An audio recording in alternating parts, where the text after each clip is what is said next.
في الزياره الاخيره ديال الرئيس ماكرون كان عندي لقاء مع السيد وزير الداخليه لم يعلن عنه في الاعلام، وتناقشنا على عدد ديال الامور وهما مقتنعين، ولكن راه هما في سياق داخلي معقد. مقتنعين ان الاسلام معتدل المغرب كذا كذا في صالح الجميع.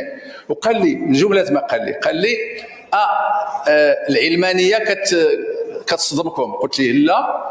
قال لك كيفاش داك الشيء ماشي لا؟ قلت لي لان نحن علمانيون. قال لي كيفاش؟ قلت لي ما عندناش النصوص ديال 1905، ولكن اللي بغى شي حاجه عندنا كيديرها، لان لا اكراه في الدين. بقى حلف. المهم قال لي المهم راه صيفط لي رساله توصلت بها اليوم اننا باش نتلاقاو ونعاودوا نستمروا. الظروف ماشي سهله، كنقول لهم حنا معكم لاننا حنا مع الاعتدال وحنا مع يعني الحريه وحنا مع، ولكن راه ظروفهم حتى هما ماشي سهله. الاخوان سلام الله عليكم مره اخرى، مرحبا بكم معايا في هذه الدردشه. الفيديو اللي شاهدتو معايا دابا ديال وزير اوقاف والشؤون الاسلاميه في المغرب، باقيين في الحديث عن الوزاره. الفيديو الاخير اللي كنت درت معكم هو كان عباره عن مجموعه الانتقادات اللي وجهتها الوزير التربيه والتعليم، ومازال غنرجع له حتى في هذا الفيديو. ولكن بغيت نبدا بهذا الوزير، هذا الوزير الظاهره، لان الصراحه ما فهمتش انا هذه حكومه الكفاءات اللي ابتلانا الله بها في هذه المرحله هذه. كل مره كيخرج لنا وزير بشيء، كل مره كيخرج لنا بشي حاجه غريبه اللي كيخرج بها يستفز بها المغاربه ولا عموم المغاربه. شنو قال هنا الوزير؟ قال لك بأننا نحن دولة علمانية، نحن دولة علمانية، نحن علمانيون. معنا في المغرب نحن علمانيون. واش فهمتوها ولا ما فهمتوهاش؟ معنا واخا يحاول ما امكن انه يبرر، لانني شفت واحد التبرير كانوا داروا مع اسبريس كيحاول ما امكن انه يبرر اشنو قال، ولكن يبرر داكشي اللي خصو يضبط المصطلحات ديالو. نحن لسنا دولة علمانية بمعنى اخر. الاخوان حيت كتقول نحن دولة علمانية، انا بالنسبة لي وانت كوزير ديال الشؤون الاسلاميه، الاوقاف والشؤون الاسلاميه، بمعنى ما محلك انت بعدا من الاعراب. كوزير ديال الشؤون الاسلاميه ما محلك من الاعراب. كدير انت على راس ديك الوزاره، ديك الوزاره ما خصهاش تكون في الاصل الا كنا حنا دوله علمانيه. اش كدير انت في دوله امير المؤمنين؟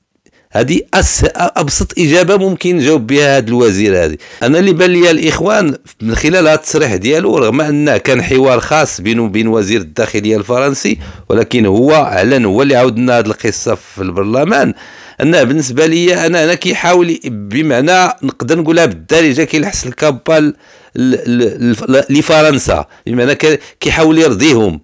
باش الوزير الداخليه الفرنسي باش نخليه هنا على خاطرو، نبين له بان حتى حنا راه حنا علمانيين بحالكم. وربما من خلال التصريح ديالو ربما اللي شاهدتو معايا راه غادي يستنتجوا ما استنتجته. انا بالنسبه لي لهذا الوزير ساقول له كلمه واحده، هو ما قاله الحسن الثاني رحمه الله. سمعوا معايا الاخوان الخطاب الحسن الثاني، ونتمنى من الله انه يوصلوا لنا هذا انا انا متيقن وكل تيقن بانه ما سمعش هذا الخطاب هذا ديال الحسن الثاني. Je ne suis pas un chef d'État laïque parce qu'à partir du moment où on est musulman, on ne peut pas être laïque. En réalité, tous les chefs d'État du monde, musulmans, je ne dis pas arabes, ne sont pas des chefs d'État laïques. Et quand ils disent qu'ils veulent être laïques, je dis qu'ils ne sont plus musulmans. Car le droit musulman nous colle à la peau, qu'on le veuille ou non, tant sur le plan du droit public que sur le plan du droit privé. غنعاود معكم ما قاله المرحوم الحسن الثاني في هذا الخطاب. قال لك بأن في الحقيقة أنا لست حاكما علمانيا، لأن المسلم لا يمكن أن يكون علمانيا. عرفتي الجملة هذه؟ لا حاول يفهمها سعادة الوزير غادي يفهم بالضبط شكون هي العلمانية وشكون هو الإسلام. قال لك أن أنا لست حاكما علمانيا، هو كأمير المؤمنين الحسن الثاني رحمه الله كيقول لك أنا لست حاكما علمانيا لأن المسلم، أنا شوف السبب اللي كيعطيك، لأن المسلم لا يمكن أن يكون علمانيا. ويضيف ويقول قال لك في الحقيقة كل حكام العالم الإسلامي، ولا أقول العربي، ما كيهضر على العالم الإسلامي كامل، ليسوا علمانيين. قال لك عندما يقولون أنهم يريدون أن يكونوا علمانيين، أقول لهم حينئذ لست مسلمين. بمعنى ان هنا راه الا بغينا نفهموها ببساطه بالنسبه للمرحوم الحسن الثاني، واحد كيقول انا علماني راه حيت كيقول له انت ما مسلم، بمعنى راه كيكفروا. بمعنى اما ان تكون مسلما واما ان تكون علمانيا. يضيف في القول ديالو قال لك لان الشريعه الاسلاميه ملتصقه بجلدتنا شئنا ام ابينا، سواء على مستوى التشريع العام او التشريع الخاص. كنتمنى من الوزير انه وزير الاوقاف انه يفهم هذه الجمله الاخيره اللي كنقول، انه قال لك ان على المستوى التشريع هذه ان الشريعه الاسلاميه ملتصقه بجلدتنا سواء على مستوى التشريع العام او التشريع الخاص. وهذه بالمناسبه رساله حتى الوهبي اللي ولا كل مره تيخرج لنا بدوك الخرجات ديالو. واحد المساله اخرى انا الاخوان بغيت نضيفها، أن توظيف الوزير ديك جملة ديال لا إكراه في الدين ونحن مع الاعتدال ماشي في بلاصتها، لأن لا إكراه في الدين لا تعني أنك أنت غادي تجي في دولة إسلامية وغادي تعلن واحد الديانة أخرى، وهذا الشيء حنا عارفينه. لا إكراه في الدين ماشي المكان المناسب ديال هذه، ماشي هذا المقال ماشي المقام المناسب ديالو. علاش؟ لأنه ربما كلنا كنعرفوا مثلا بان في المغرب كدوله اسلاميه ممكن في رمضان الا لقيتي واحد كياكل او الشرطه الا لقات واحد كياكل مثلا في الشارع العام ولا شي حاجه وبدون رخصه كتقدر تسائلوا، بالاضافه الى ماشي ديك الحريه ديال اللباس ربما او لا ديال علاقه الرجل بالمراه، امور ما بغيتش ندخل فيها، ولكن نحن لسنا علمانيين، نحن مسلمين. هذه بوان فينال. الحسن الثاني خليته رحمه الله خليته يجاوب بلاصتي. نرجع معكم لذاك الوزير ديال حلوى دكوجا كما سموه بعض المؤثرين. وراه ماشي غير المغاربه وماشي غير الوزاره ديالنا اللي جات واحد الشري اليو ام 6 مع ام اي تي وداروا تجربه طرحوا هذه الاسئله اللي عطيتك النتائج ديالها. ما يمكن ليناش نقولوا بانه راه هذا الشيء ما فيش مصداقيه. وهذا الشيء يسمح لي انتم من الفريق ديالي يمكن لي ديك الساعات نجاوبكم واخا ما غنكملش الجواب، اسمحوا لي.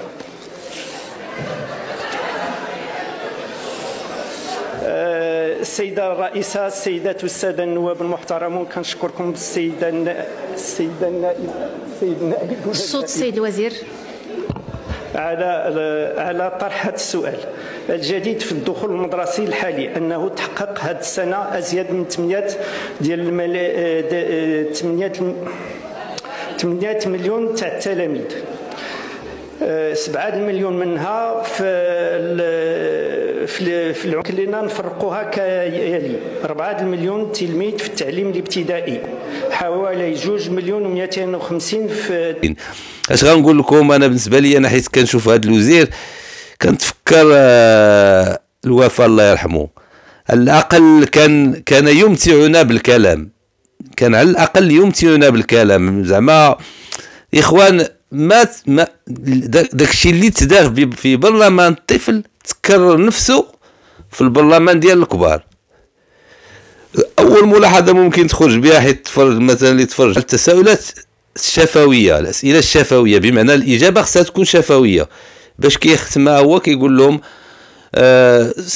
سنرى في ذلك واعدكم بانني غادي نجاوبكم كتابيا، بمعنى وما محلو كانت من الاعراب تما حيت غتجاوبهم كتابيا، حيت ما قادرش انك تجاوبهم شفويا، بمعنى ما عندك استراتيجيه او لا كتسنى شي واحد يقول لك في ودنك وما لقيتيش، او لا كما بان في واحد اللقطه مثلا مع بيتاس، او لا مثلا في شي واحد من الديوان يفتي عليك اشنو غادي تقول، بمعنى ما محلك من الاعراب في هذه الوزاره. هذه نقطه اولى. النقطه الثانيه الاخوان هي حتى الاسئله اللي حاول انه يجاوب عليها ما قادرش يهضر بلا ورقه، شاد الورقه بهذا الشكل، شاد الورقه وتيقرا. ولكن انا اتساءل لان كيقرا بالدارجه، بمعنى واش كاتبين له، واش في الديوان ديالو كاتب له بالدارجه؟ من هذا سؤال بغيت نطرحه لوزير التعليم، واش كاتب له بالدارجه؟ ورغم ذلك لم يكون جمله مفيده، جمله واحده مفيده ما كيكونهاش في داك الشيء اللي كيقرا. هذا الشيء واش زعما الاخوان هذا الشيء نقدر نفهموه الا يكون كنهضر على وزير الصناعه ولا وزير التجاره ولا وزير الفلاحه، ولكن وزير التعليم وزير التعليم ما كتعرفش تهضر بالعربيه، انا كتبان لي حشومه.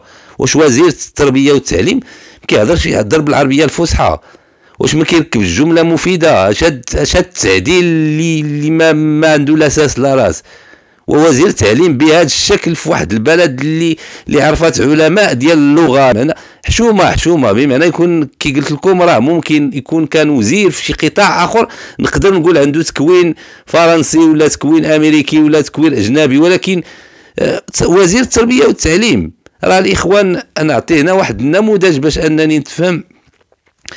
راه استاذ ما كتقبلش عليه، استاذ او معلم ما كتقبلش عليه يكون في هذا المستوى، ما بالك بالوزير. وهذه ربما بحكم التجربه ديالي في الدراسه راه كيجيك سبحان الله تيجيك غير في شي سنه مثلا كتقدر تكون بريون مثلا في واحد الماده مثلا فيزيك ولا المات ولا العربيه ولا التربيه الاسلاميه اي ماده كتكون بريون، ولكن مجرد يقدر يجيك في شي سنه مثلا واحد الاستاذ اللي ضعيف في ديك الماده كيقدر ياثر عليك في المسار الدراسي ديالك، فما بالك بالوزير.